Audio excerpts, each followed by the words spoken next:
বিপ্লব মানে জীবন দেয়া বসে থাকা নয়, সে কোনদিন আসবে না রে করো যদি ভয়।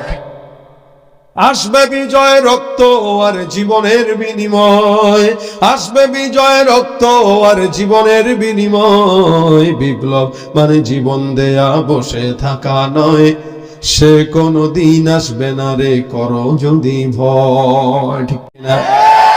ভয় করব কাকে? আপনারা মনে করতে পারেন এক সরকারকে বিদায় করে মনে হয় আপনারা স্বৈরাচারী বিদায় করছেন, কিন্তু না, একটারে বিদায় করছেন, আরো হাজারটা আপনাদের উপরে জেগে বসছে। চাঁদাবাজ আগেও ছিল, এখন আরো বাড়ছে। এখন কেউ তো ক্ষমতায় থেকে চাঁদাবাজি করে, যারা ক্ষমতায় না এসেই করে, তাহলে তাদের বিরুদ্ধেও আমাদের এই সমস্ত কথা চলবে, ঠিক কিনা? একদল দিল্লির গোলামি করছে, আরেক দল আমেরিকার গোলামি করবে। যতদিন এই বাংলার জমিনে কোরআন সুন্নাহ মোতাবেক আইন পাশ না হবে, খেলাফত প্রতিষ্ঠা না হবে, শান্তি আমাদের কপালে আশা করা যায় না। কেউ এই দলের, কেউ ও দলের, কেউ এই দেশের, কেউ ও দেশের গোলামি আর দালালি করে বাংলার মানুষকে একদম জাহান্নামের অতল গহ্বরে পৌঁছে দিচ্ছে। এই জন্য আগামীর বাংলাদেশ কোরআনের বাংলাদেশ হোক, এটা আমাদের চাওয়া, ঠিক কিনা বলেন? এটা ইসলামের বাংলাদেশ হওয়ার জন্য এখনো যদি আমার যুব সমাজ কষ্ট করে, মুজাহাদা করে, ইনশাআল্লাহ কোন চোর চোট্টা দুর্নীতিবাজ বাংলার ক্ষমতার মস্তদে বসার সম্ভাবনা নাই। যাদের হাতে যায় ক্ষমতা, দেশ যেন বাপের ভিটা, রাখতে চেয়ার শুরু করে বিদেশিদের পাচাটা। যাদের হাতে যায় ক্ষমতা, দেশ যেন বাপের ভিটা, রাখতে চেয়ার শুরু করে বিদেশিদের পাচাটা। বিদেশিদের কথা মতো চালায় ওরা নিজের দেশ, বিদেশিদের কথা মতো চালায় ওরা নিজের দেশ। দেখতে দেখতে গোল্লায় গেল আমার সোনার বাংলাদেশ।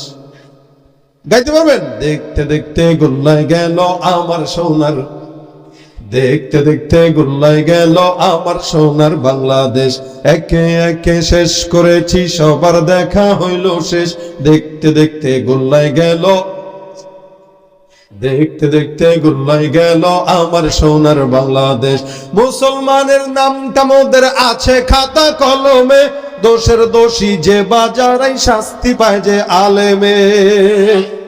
মুসলমানের দেশটা মোদের আছে খাতা কলমে, দোষের দোষী যে বাজারাই শাস্তি পাবে আলেমে। ওরা ইসলাম বেচে ক্ষমতাটা পাকা পোক্ত করে বেশ, ইসলাম বেচে ক্ষমতাটা পাকা পোক্ত করে বেশ।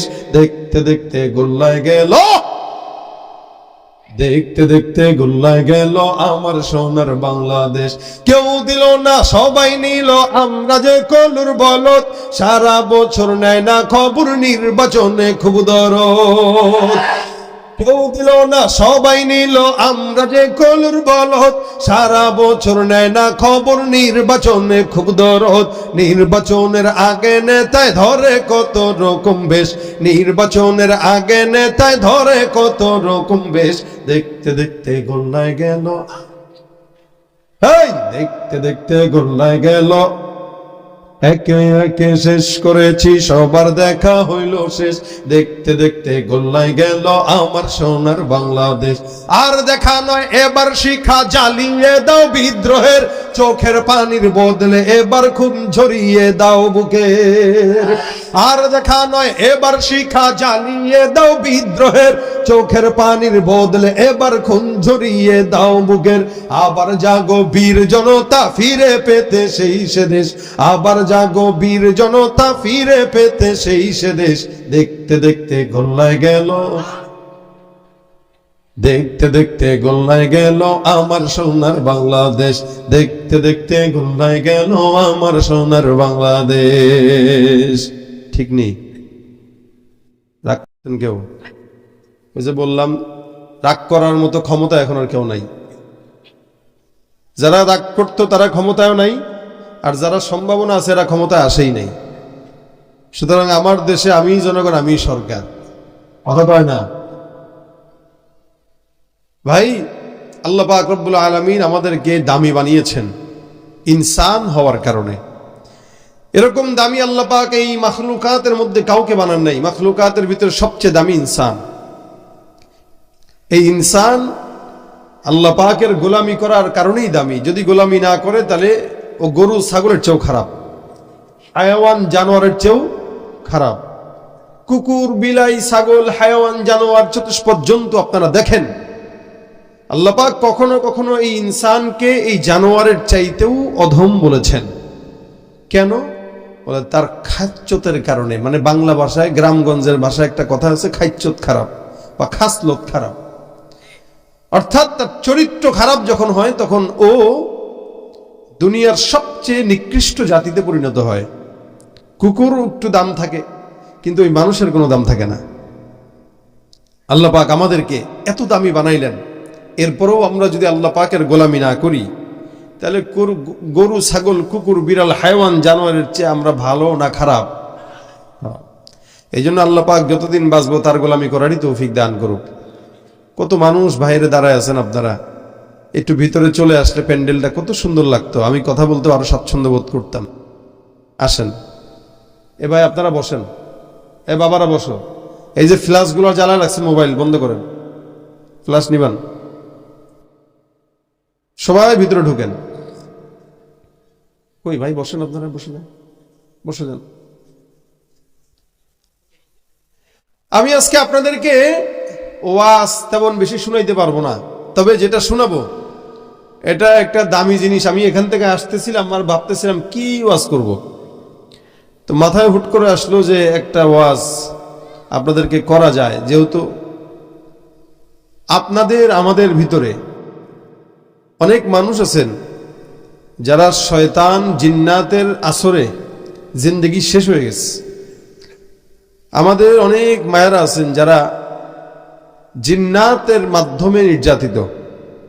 তা আমি আপনাদেরকে এমন একটা আয়াতে কারিমা শিখাবো যে আয়াতে কারিমা তেলাওয়াত করলে আল্লাহ পাক বান্দাকে ফেরেশতাদের মাধ্যমে হেফাজত করেন। সুবহানাল্লাহ। আগামীকাল বলেন, আজকে দরকার নাই, থাক, শীত বেশি পড়ছে না, থাক, জবান খুলেন না। আমিও জবান বন্ধ করে ওয়াজ করি, আর একটা গজলও হবে না। কিপটার জাত, আমার থেকে শুনতে গেলে তো আমারা দেওয়া লাগবে না, না কি বলেন? মুরব্বী নিয়ে পাশে পড়ছে, মুরব্বী এখান থেকে আমার তাওয়াজ্জু দিতেছে, বেটা তুম করে আমি তাওয়াজ্জু দিতে পারতেছি না, পোলাবেন সব সামনে। মুরব্বী মানুষটা ঠিক আছে, যারা আছেন আপনারা মুরব্বীরা একটা মানা যায়, বুড়া মানুষ আওয়াজ কম, কিন্তু এই পোলাবান গুলা সব বসা, যুবকরা বসা, এগুলো যদি মেয়েদের মতো লজ্জা করে বসে থাকে তাহলে এগুলোর বিয়ে দেওয়া লাগবে। কারা কারা অবিবাহিত হাতটা তুলে দেখি, অবিবাহিত কারা? এ বলা অবিবাহিত দেখলে মনে হইতেছে এক বাচ্চার বাপ মিনিমাম। দেখি জোরে জোরে, হ্যাঁ হাত তুলো একদম উঁচা করে। কারা কারা অবিবাহিত? নারায়ে তাকবীর। শুধু অবিবাহিতরা নারায়ে তাকবীর। আচ্ছা আলহামদুলিল্লাহ, এই আওয়াজটা যেন থাকে। আরে শীতের ভিতরে আওয়াজ দিলে শরীর গরম থাকবে, ঠিক না? আচ্ছা, আল্লাহ পাক রব্বুল আলামিন আমাদেরকে আল্লাহর পরিচয় শিখিয়েছেন। আমি যে আয়াতে কারিমা তেলাওয়াত করেছি এটা অনেক দামি আয়াত। এই আয়াতের নাম, এই বাবুরা, এই না না তোমাদের কি হাসা যাবে না, কথা বলা যাবে না, আমার দিকে তাকায় থাকবা। একটি আয়াতে কারিমা আল্লাহ পাক রব্বুল আলামিন সূরা বাকারায় আল্লাহ পাক নাজিল করেছেন। এই আয়াতের নাম হচ্ছে আয়াতুল কুরসি। আপনারা কি আয়াতুল কুরসি মুখস্থ পারেন? কেউ আছেন? কারা কারা পারেন আয়াতুল কুরসি? কারা কারা পারেন? আলহামদুলিল্লাহ। অনেকেই পারেন না। নামান আয়াতুল কুরসি, এটা আল্লাহ পাক রব্বুল আলামিন বহুত বড় ফজিলতপূর্ণ একটি আয়াত, যে আয়াতের ব্যাপারে রাসূল করিম সাল্লাল্লাহু আলাইহি ওয়াসাল্লাম বলেন, ফজিলত বর্ণনা করেন। এবং এই আয়াতটার দাম এত, অনেক মুফাসসিরিন ইকরাম বলেন আয়াতুল কুরসি হচ্ছে ইসমে আজম। ইসমে আজম আপনারা তো জানেন, এই ইসমে আজম হচ্ছে আয়াতুল কুরসির অন্যতম একটা নাম, যেটা পড়লে আল্লাহ পাক বান্দার সমস্ত মনের আশা, দোয়া এবং হেফাজত সব আল্লাহ পাক নিজে দায়িত্ব নিয়ে নেন। গুরুত্বপূর্ণ একটি আয়াত আয়াতুল কুরসি, কারণ এটা শুরুতেই আল্লাহ পাক তার উলুহিয়তের সবক দিয়েছেন। কি? আল্লাহু লা ইলাহা ইল্লা হুয়াল হাইয়ুল কাইয়্যুম লা তাখুযুহু সিনাতুন ওয়ালা নাওম। আল্লাহ বলেন, আল্লাহ যার সাথে কোনো শরীক নেই। আল্লাহু লা ইলাহা ইল্লাহু, আল্লাহ তিনি যার কোনো ইলাহ নাই, যিনি ছাড়া আর কোনো ইলাহ নাই, যার সাথে কোনো শরীক নাই, তিনি হলেন আল্লাহ। আল্লাহু লা ইলাহা ইল্লাহু আল হাইয়ুল কাইয়ুম। তার আরেকটা পরিচয় হলো তিনি চিরঞ্জীব, চিরশক্তিশালী। লা তাখুযুহু সিনাতুন ওয়ালা নাওম। ইনি এই জমিনের তদারকি করেন। এলাকার মধ্যে চেয়ারম্যান আছেন, মেম্বার আছে, এমপি মন্ত্রী আছে। এরা ঘুমাইলে এলাকা চলে, এমপি ঘুমাইলেও এলাকা চলে, রাষ্ট্রপ্রধান ঘুমাইলেও দুনিয়া চলে, মেম্বার ঘুমাইলেও অঞ্চল চলে, ইউনিয়ন চলে, ওয়ার্ড চলে। কিন্তু আল্লাহ পাক রব্বুল আলামিন এমন কুদরতের মালিক, যেই মালিক এক সেকেন্ডের জন্য তদ্রাচ্ছন্ন হলেও আসমান আর জমিন এক সেকেন্ডের জন্য টিকবে না। আল্লাহু লা ইলাহা ইল্লা হুয়াল হাইয়ুল কাইয়ুম লা তাখুযুহু সিনাতুন ওয়ালা নাওম। আল্লাহ পাক ডাক দিয়া বলেন, ওই আল্লাহ যিনি কোনোদিন ঘুম তো দূরের কথা তন্দ্রাচ্ছন্ন হন না। এই আয়াতুল কুরসির ভিতরে আল্লাহ পাক অনেক কিছু বর্ণনা করেছেন, সব বলার সময় নাই। তবে আয়াতুল কুরসির ফজিলত সম্পর্কে কিছু কথা আপনাদেরকে আমি শোনাবো। এ মুসলমান ভাইরা আমার, আমাদের যুবকরা রাত্রিবেলা ঘুমের আগে, সকালবেলা ঘুম থেকে জেগে, ঘুমানোর আগেও মোবাইল দেখে, ঘুম থেকে জেগেও মোবাইল চালায়। আমাদের যুবকদের আমাদের অবস্থা এরকম হয়ে গেছে। কাজে অকাজে, সময়ে অসময়ে মোবাইল ধরে ধরে আমাদের ফেসবুক আর ইউটিউবে ঢুকাটাই হলো আমাদের মাকসাদ হয়ে গেছে।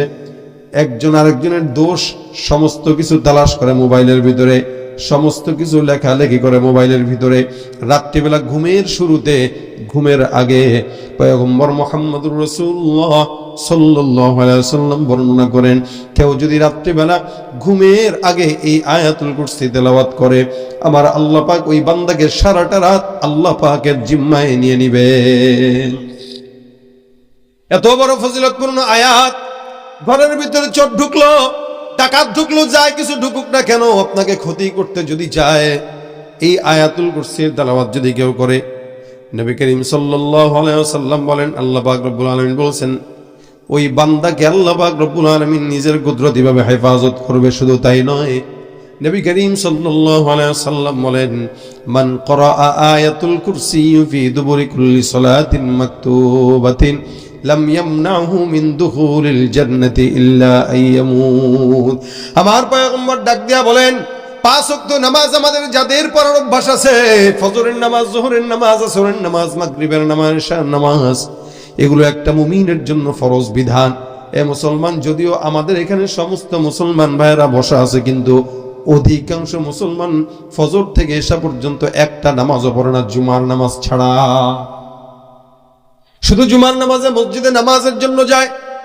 জুমার নামাজে সাপ্তাহিক একবারের মুসল্লি, অথবা সারা বছরের জন্য ওই শবে বরাতের রাত্রে অথবা শবে কদরের রাত্রে নামাজের জন্য যায়। নিজে মুসলমান দাবি করে কিন্তু মুসলমান হইতে পারে নাই। আমার আল্লাহ পাক ডাক দিয়া বলেন, ওয়া মিনান নাসি মান ইয়াকুলু আমান্না বিল্লাহি ওয়া বিল ইয়াউমিল আখির ওয়া মা হুম বিমুমিনিন। মানুষের মধ্যে এমন একদল থাকবে যারা নিজেদেরকে মুমিন দাবি করবে। আল্লাহ পাক ডাক দিয়া বলেন, শুনো, যারা নিজেদেরকে ইমানদার বলে, মুমিন বলে ঘোষণা দেয়, যারা বলে আমরা আল্লাহর প্রতি ঈমান আনলাম, যারা বলে আমরা আখিরাতের প্রতি বিশ্বাস করলাম, আমার আল্লাহ পাক ডাক দিয়া কয়, এরা একটাও মুমিন নয়, এরা হলো ভণ্ড, এরা হলো মুনাফিক। নামাজ পড়ে না, ইমানদার দাবি করে, নামাজ পড়ে না, রোজা রাখে না, যাকাত দেয় না, হজ করে না, মানুষের সঙ্গে ভালো ব্যবহার করে না, জাগা মেরে খায়, সুদের টাকা খায়, ঘুষের টাকা খায়। আল্লাহ পাক বলে, যতই মুসলমান দাবি করুক না কেন, একটাও মুসলমান নয়, এরা বেঈমান। তুমি সুদের টাকায় প্রাসাদে গড়ো, ঘুষ ছাড়ো না, দিন দুঃখী না খেয়ে মরে, খবর রাখো না। সুদের টাকায় প্রাসাদে গড়ো, ঘুষ ছাড়ো না, দিন দুঃখী না খেয়ে মরে, খবর রাখো না। তুমি ঘুষ খেয়ে অবিচার করো সাজিয়া প্রধান, তুমি ঘুষ খেয়ে অবিচার করো সাজিয়া প্রধান। তুমি কেমন মুসলমান, কেমন মুসলমান, নামাজের সাথে নাই পরিচয়, মানো না কোরআন। নামাজের সাথে নাই পরিচয়, মানো না কোরআন। কেমন মুসলমান তুমি, কেমন মুসলমান? মুসলমান দাবি করলে নামাজ দরকার আছে কিনা? কয় ওয়াক্ত? আরে আল্লাহ যদি 50 ওয়াক্ত দিত তাহলে বিপদ তো কত কঠিন ছিল হিসাব আছে? হ্যাঁ, এই শীতের দিন ফজরের পরে জোহরের টাইম হইতে একটু সময় লাগলে, কিন্তু জোহরের পর থেকে আসরের টাইম সময় লাগে না। জোহরের পরে খানা খাইতে খেতে দেওয়া মাছেরটা বেজে গেছে, আবার আসরের পরে হুট করে দেখি মাগরিব হয়ে গেছে, মাগরিবের পরে হুট করে দেখি এসে হয়ে গেছে। যদি 50 ওয়াক্ত নামাজ আল্লাহ ফরজ করতেন, বাইরে সারাদিন খালি সেজদায় পড়ে থাকা থাকতেন। কাম করতেন কখন? বাজার করতে কখন? বিয়ে করতেন কখন? সময় আসেনি, সারাদিন নামাজ পড়া লাগতো। কিন্তু আল্লাহ পাক কত দয়ালু, আল্লাহ বলেন বান্দা 50 ওয়াক্ত আমি কমায়া 5 ওয়াক্ততে আনছি তোর রসুলের কারণে। কিন্তু নবীকে আমি আল্লাহ এটা বলে দিয়েছি, কেউ যদি 5 ওয়াক্ত নামাজ বা জামাতের সঙ্গে কন্টিনিউ পড়ে তো সে 50 ওয়াক্তের সওয়াবই পেয়ে যাবে। কত সওয়াব! এই 5 ওয়াক্ত নামাজের রাসূল বলেন মান ক্বারা আয়াতুল কুরসি ফি কুল্লি দুবুরি সালাত ফি দুবুরি কুল্লি সালাতিন মাকতুবা। নবী আমার ডাক দিয়া বলেন, কেউ যদি 5 ওয়াক্ত নামাজের পরে এই আয়াতুল কুরসি পড়ে, ফজরের নামাজের পর একবার পড়বে, জোহরের নামাজের পর একবার পড়বে, আসরের নামাজের পর একবার পড়বে, মাগরিবের নামাজের পর একবার পড়বে, ইশার নামাজের পর একবার পড়বে। রাসূল বলেন কেউ যদি আয়াতুল কুরসিটা 5 ওয়াক্ত নামাজের পরে তেলাওয়াত করে, আমার আল্লাহ পাক রব্বুল আলামিন ওই বান্দাটাকে, আল্লাহ পাক কত বড় ফজিলতপূর্ণ কথা বলেন, রাসূল বলেন লাম ইয়ামনাহু মিন দুখুলিল জান্নাতি ইল্লা আইয়ামুত।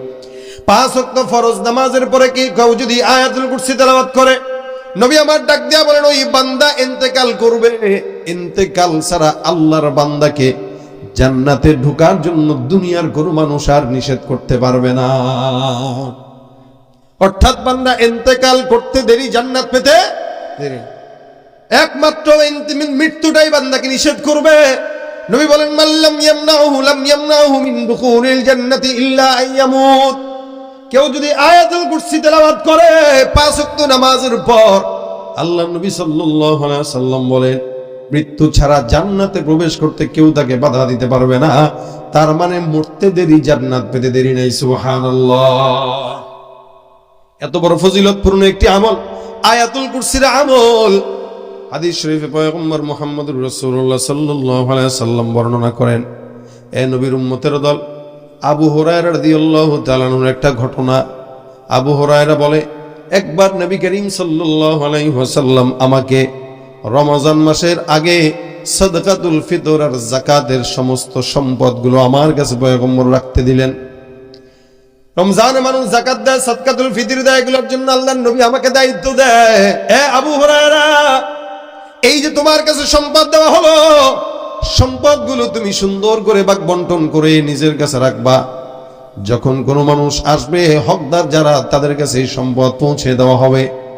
তার মানে এই সম্পদটা আবু হুরায়রার কাছে পয়গম্বর কি দিয়েছেন? আমানত দিয়েছেন। কি দিয়েছেন? আমানতটা অনেক কঠিন জিনিস। আমানতদারিতা সবাই রাখতে পারে না। কেউ যদি আমানতদারিতা রাখতে না পারে, ওই ব্যক্তিটার এমপি, মন্ত্রী, চেয়ারম্যান, মেম্বার হওয়ার কোনো যোগ্যতা রাখে না। কারণ এই এমপি, মন্ত্রী, চেয়ারম্যান, মেম্বারের কাছে আপনার আমার সম্পদগুলো কিন্তু আমানত থাকে। কিন্তু এই দেশের 100-র মধ্যে 90 থেকে 95% নেতারাই আমাদের আমানতের সম্পদটাকে তারা বিদেশে ঘরবাড়ি বানানোর জন্য পাঠায় দেয়। যতগুলা চোর আমাদের দেশ থেকে পলাইছে, সবগুলা চোরের বাড়িঘর ছিল, সব সেকেন্ড হোম মালয়েশিয়ায়, সেকেন্ড হোম আমেরিকায়, সেকেন্ড হোম ওই সিঙ্গাপুরে, সেকেন্ড হোম বানাইছে কানাডায়, লন্ডনে। এই কার টাকা? তার বাপের টাকা, আমাদের টাকা, জনগণের টাকা চুরি করে করে বিদেশে পাচার করে। এ মুসলমান, এই সমস্ত চোর, বাটপার, সন্ত্রাসদের জন্য জনগণের সেবক হওয়ার যোগ্যতা আল্লাহ দেয় নাই। যার নিজের কোনো কন্ট্রোল নাই ইনসাফের প্রতি, ও আবার কিসের নেতা হয়? ভাইরা আমার খুব বুঝবেন, আমানতদারিতা অনেক বড় ইসলামের একটা সাবজেক্ট। আমানতদারিতা যার নাই তার ঈমান নাই। আবু হুরায়রা রাদিয়াল্লাহু তাআলা আনহু এত বিশাল বড় একজন সাহাবী, যেই সাহাবীটাকে বলা হয় হাদিস শরীফের মধ্যে, হাদিসের মধ্যে অধিকাংশ হাদিস, সবচেয়ে বেশি হাদিস বর্ণনাকারী সাহাবী আবু হুরায়রা। 5000-এর অধিক হাদিস বর্ণনাকারী সাহাবী আবু হুরায়রা। উনি বলেন, নবী করিম সাল্লাল্লাহু আলাইহি সাল্লাম আমাকে এই যে সমস্ত জনগণের সদকা ফিতরের মালগুলো রক্ষণ করার জন্য আমার কাছে দিলেন। আমি রাত্রিবেলা সম্পদগুলো রক্ষণাবেক্ষণের দায়িত্ব নিলাম। হঠাৎ করে আমি টের পেলাম আমার ঘরের মধ্যে একটা চোর ঢুকলো। যেই চোরটা জাকাতের সম্পদ থেকে, সদকাতুল ফিতরের সম্পদ থেকে চুরি করার জন্য আমার ঘরে ঢুকছে। সাহাবী দেখে চোর ঢুকে গেল ঘরের ভিতরে। আমি ওই চোরকে জিজ্ঞাসা করলাম, এই, সাথে সাথে হাতটা ধরে বললাম, ভাই তুমি আমার ঘরে কেন তুমি ঢুকলা? ঢুকছো ভালো কথা না বলে জনগণের টাকাগুলো, জনগণের সম্পদগুলো, জনগণের খেজুরগুলো তুমি তোমার ব্যাগের মধ্যে ভরতেছো, তার মানে তুমি চোর। কিন্তু ওই চোরটা ডাক দেয়া কয়, আল্লাহর কসম আমি চোর না, আমি অভাবের তাড়নায় আপনার ঘরে আসলাম। কারণ কি, আমার ঘরে বিবিও না খাওয়া, সন্তানও না খাওয়া, অনেক দিন হয়ে গেল আমার ঘরের মধ্যে কোনো আগুন জ্বলে না, যার কারণে উপায়ন্তর না পেয়ে মানুষের কাছে চাইতেও পারি না, চাইতে পারতে আজকে বাধ্য হয়ে আপনার ঘরের মধ্যে ঢুকলাম কিছু জিনিস নেওয়ার জন্য, দয়া করে আমাকে ছেড়ে দেন। মনে রাখবেন, চোর যত বড়ই চোর হোক না কেন, যত ছোটই চোর হোক না কেন, ধরা খাওয়ার পর একই কথা প্রত্যেকটা চোর বলে, আর জীবনে চুরি করব। এটাই সে কয়। আবু হুরায়রা কয়, এই চোরটা আমাকে ডাক দেয়া কয়, ভাই আর কোনোদিন চুরি করব না, আমারে ছেড়ে দেন। আল্লাহর বান্দা আবু হুরায়রা রাদিয়াল্লাহু তাআলা আনহু দিলের মধ্যে মায়া লাগছে। আহারে, এই বেচারার সন্তান খায় না, মাও খায় না, বিবিও খাইতে পারে না, এমন সন্তানকে, এই বাচ্চাকে, এই বেচারাকে কিছু জিনিস চুরি করতে দেওয়াটা আমার জন্য কর্তব্য ছিল, কিন্তু পারলাম না। কারণ এই সম্পদগুলো আমার না, এগুলো আম জনতার সম্পদ, সাধারণ জনগণের সম্পদ। পয়গম্বর আমার কাছে লিখলেন, আমানত রাখতে দিলেন। আবু হুরায়রা রাদিয়াল্লাহু তাআলা আনহু তাকে ধরলেন, ধরার পরে আবার সুন্দর করে তাকে ছেড়ে দিলেন। ছেড়ে দিয়ে বলতেছেন, যাও, খবরদার আর কোনোদিন যেন চুরি করবা না, নিজে কাজ করে করে কর্ম করে তারপরে নিজে চলবা, নিজের ফ্যামিলিকে চালাইবা। চোরটা চলে গেল। দেখেন তো, চোর রাত্রেবেলা ধরছে। আবু হুরায়রা আর চোর ছাড়া আর কেউ ছিল নাকি? দুজন ছিল, দুজন জানে। আবু হুরায়রা রাদিয়াল্লাহু তাআলা আনহু সকালবেলা ফজরের নামাজের সময় আল্লাহর নবীর পয়গম্বরের দরবারে নামাজের জন্য যখন গেলেন মসজিদে নববীর মধ্যে, নবী করিম সাল্লাল্লাহু আলাইহি ওয়াসাল্লাম ডাক দেয়া কয়, আবু হুরায়রা, রাতে যে চোরটা ধরছিল ওই চোরটা কোন জায়গায় ছেড়ে দিছো নাকি? সুবহানাল্লাহ। রাসূল তো দেখে নাই চোর কোথায় আছে, আসছে কি না গেছে কিনা, এগুলো কিন্তু পয়গম্বর দেখে নাই। জানে কে? আবু হুরায়রা জানে। কিন্তু আল্লাহ নবী ডাক দেয়া কয়, রাতের চোরটা কোন জায়গায়? আবু হুরায়রা কয়, হুজুর বুঝলাম না, চোর আমার ঘরে চুরি করতে আসলো, আপনি রাসূল কেমনে জানলেন? তার মানে বোঝা গেল আমার পয়গম্বরকে জানিয়ে দিয়েছেন কে? আমার নবী যখন জানতে পারলেন রাতের আধারে চোরটা আসলো, তুমি আবু হুরায়রা ছেড়ে দিলা। এ আবু হুরায়রা, ওই চোরটাকে ছাড়লা কেন? আবু হুরায়রা কয়, হুজুর চোরটা এমন একটা অসহায় চোর, যেই চোরের ঘরের ভিতরে খাবার নাই, বিবিও খায় না, সন্তানও খায় না। আসলেই সে চোর নয়, এই বান্দাটা হলো পরিস্থিতির শিকার। মায়া লাগছে দিলের মধ্যে, যার কারণে চোরটাকে ছেড়ে দিছি। নবী ডাক দেয়া কয়, হে আবু হুরায়রা, লিখে রাখো, এই একই চোর আগামীকাল রাতেও আবার তোমার কাছে আসবে চুরি করার জন্য। আবু হুরায়রা কয়, কি বললেন হুজুর? বলে, হ্যাঁ, আজকে রাতে আবার আসবে? বলে, 100% আসবে। রাসূল যেহেতু বলতেছেন আসবে, তার মানে সন্দেহ আছে? বুলেটের গুলি মিস হইতে পারে, রাসূলের কথা মিস হবে না। আবু হুরায়রা বলতেছেন, হুজুর আজকে যদি আসে তাহলে তার একদিন কি আমার একদিন। গতকাল তো তার বিশ্বাস করছিলাম, ভাবছিলাম এতিম মানুষ, গরিব মানুষ, বাচ্চা কাচ্চা না খায় রইছে, মায়া লাগছে, ছেড়ে দিছি। এই যদি আজকেও আবার আসে তাহলে তো খবর আছে। বাইরে আমার পরের দিন সকাল রাত্রেবেলা আবু হুরায়রা রাদিয়াল্লাহু তাআলা আনহু ইবাদতে মশগুল, মনে মনে ভাবতেছে, নবী তো বলছে চোর আসবে, দেখি ইবাদত করতে থাকি, চোর কখন ঢুকবে, চোরটাকে দেখা দরকার, আজকে আবার আসে কিনা। কারণ গতকাল তো এমন ভাবে কান্নাকাটি করে ওয়াদা করছে, আজকে তো আসার কথা না। কিন্তু আমার নবী যেহেতু বলেছেন, তার মানে চোর আসবেই। রাত্রেবেলা আবু হুরায়রা রাদিয়াল্লাহু তাআলা আনহু বিশ্রাম নিচ্ছেন, ইবাদত করতেছেন, ফাঁকতালে তাকায় দেখে দরজাটা হালকা করে চাপ দিয়া চোর মহোদয় ঢুকে গেছে। চোর মহোদয় যখন ঢুকলেন, আবু হুরায়রা রাদিয়াল্লাহু তাআলা আনহু কয়, কি ব্যাপার? পিছন থেকে যায় চোরটাকে জড়ায় ধরে বলে বলতেছে, ব্যাপার কি? গতকাল রাত্রিতে তুমি আসছো, গতকাল রাত্রিতে তুমি যখন বললা তোমার সন্তান না খাওয়া, আমার দিলের মধ্যে বড় মায়া লেগে গেছে, যার কারণে তোমার ছেড়ে দিলাম।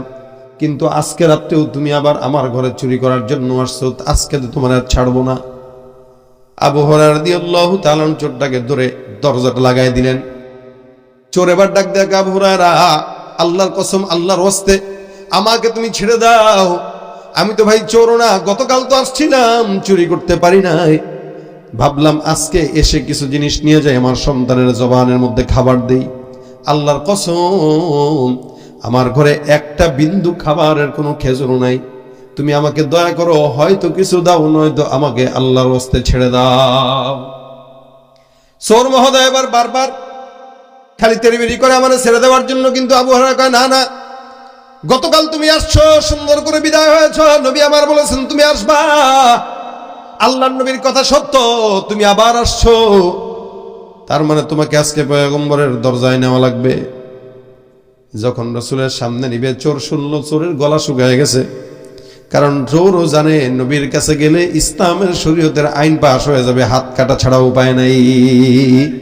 আমাদের এই দেশটা শান্তির দেশ যদি হতো, ইসলামের আইন যদি থাকতো, যত নেতা কর্মীরা অতীতে চুরি করে গেছে একটারও বডির মধ্যে হাত থাকতো না, চুরির অপরাধে তাদের হাত কেটে দেওয়া হতো।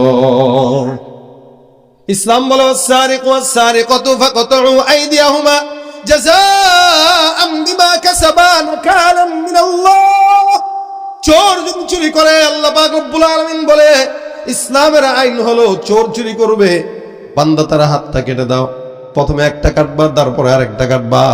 কিন্তু আমাদের দেশে এই যে গ্রামগঞ্জে তাকায় দেখবেন, ছোট ছোট পকেট মার যখন ধরা খায়, এলাকার বাজারের মানুষরা ধরে তারা মারতে মারতে একদম তেনা বানায় দেয়।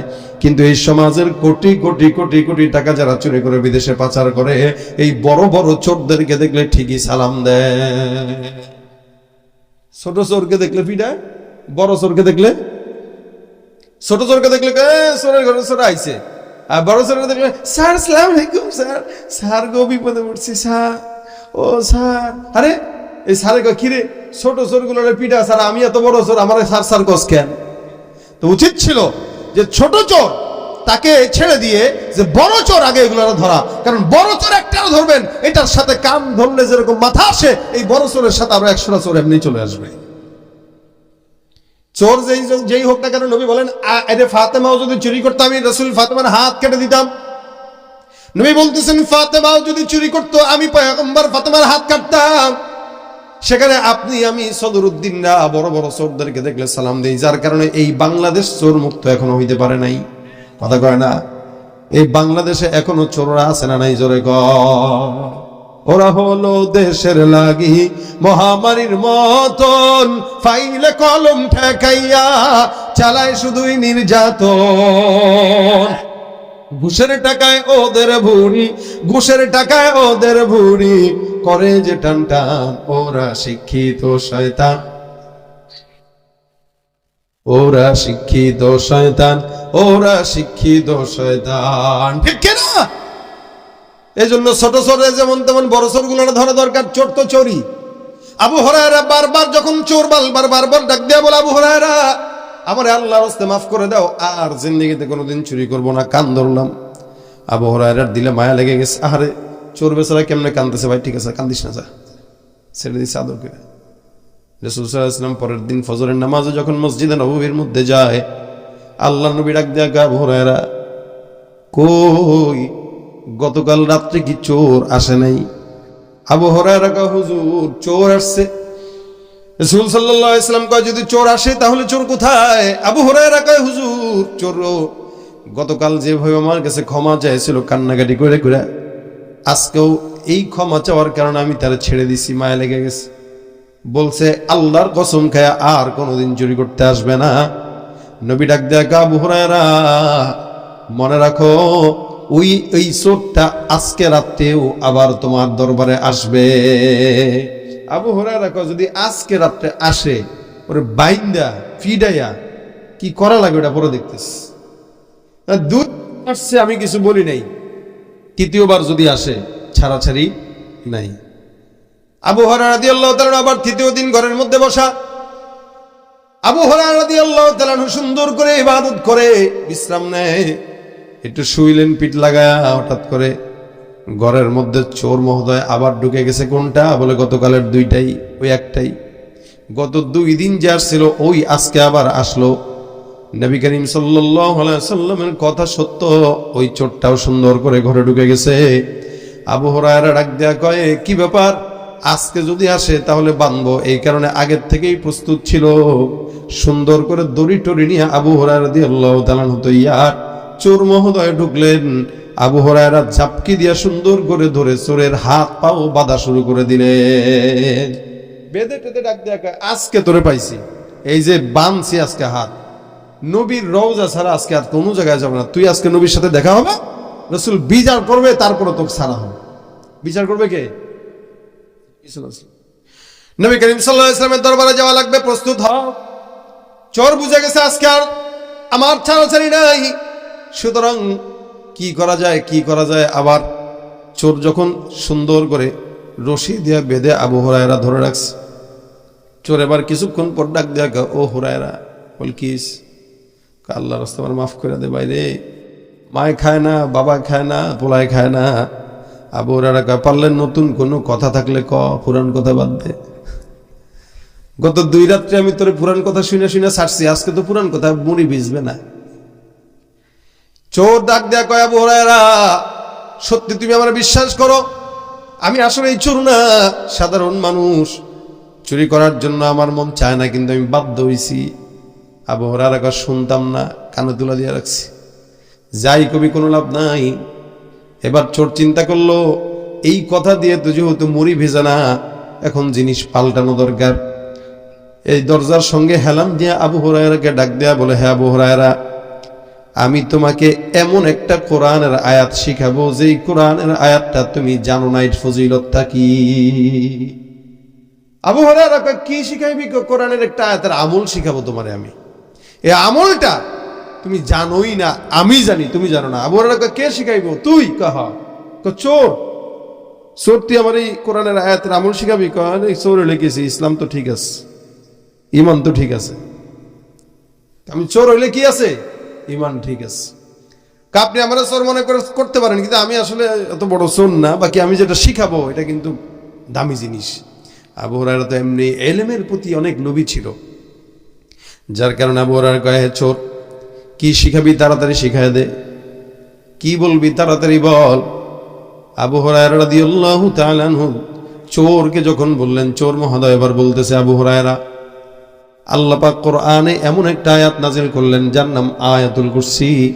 এই আয়াতুল কুরসি যদি কোনো বান্দা রাত্রিবেলা ঘুমানোর আগে তেলাওয়াত করে, আমার আল্লাহ পাক ওই দিন সকাল পর্যন্ত সকল প্রকার জিন্নাত শয়তান থেকে আল্লাহ পাক বান্দাকে হেফাজত করবে। আবার রাত্রিবেলা যদি তেলাওয়াত, সকালবেলা যদি তেলাওয়াত করে, সকাল থেকে রাত্রি পর্যন্ত আল্লাহ পাক রব্বুল আলামিন বান্দাকে হেফাজত করবে। আবু হুরায়রা সত্যি বলছে? বলে হ।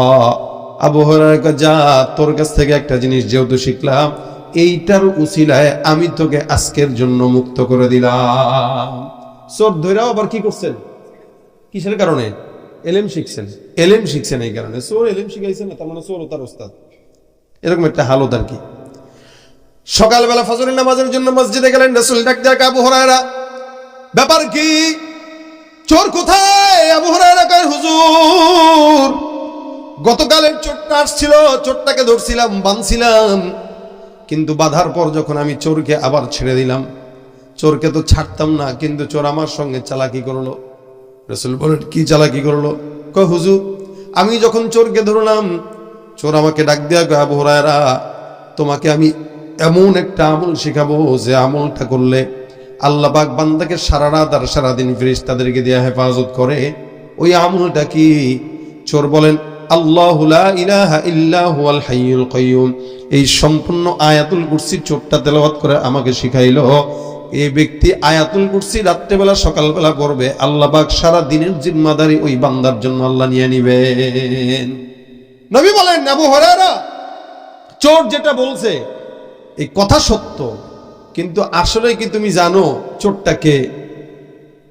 এবার আবু হুরায়রা কয়, হুজুর, আসলে এটা কে? রাসূল বলেন, ইন্নাহু ক্বাদ সাদাকাকা ওয়া হুয়া কাযুব। এটা যদিও সত্য বলছে কিন্তু সে আসলেই মিথ্যাবাদী। আর সে কে? বলে যাকা শাইতান, সে হলো শয়তান। এবার আবু হুরায়রা কইছে তার মানে শয়তান এতদিন আমার কাছে আসছে? বলে হ্যাঁ, শয়তান এসে তোমার সম্পদ থেকে বরকত নষ্ট করতে চাইছে। এই জন্য শোনো, কেউ যদি রাত্রিবেলা আয়াতুল কুরসি পড়ে ঘুমায়, আল্লাহ পাক তার সম্পদের হেফাজত করার দায়িত্ব নিয়ে দিবেন। সুবহান। এই জন্য প্রত্যেকদিন রাত্রিবেলা পড়বেন, 5 ওয়াক্ত নামাজের পরে পড়বেন। জিন্নাতের আসর থেকে, শয়তানের আসর থেকে, হিংসুকের আসর থেকে, নিন্দুকের আসর থেকে বাঁচার জন্য আয়াতুল কুরসির উপরে কোনো আমল নাই। আয়াতুল কুরসি তেলাওয়াত করবেন, বরকত দিবেন কে? বুঝছেন নি কথাগুলা? তার মানে আয়াতুল কুরসি পড়া দরকার আছে না নাই? পারেন তো? না পারলে শিখে নেবেন। আজকে থেকে আমল করবেন, 5 ওয়াক্ত নামাজের পরে পড়বেন, এমনকি প্রত্যেক দিন রাত্রে ঘুমানোর আগে পড়বেন, ইনশাআল্লাহ।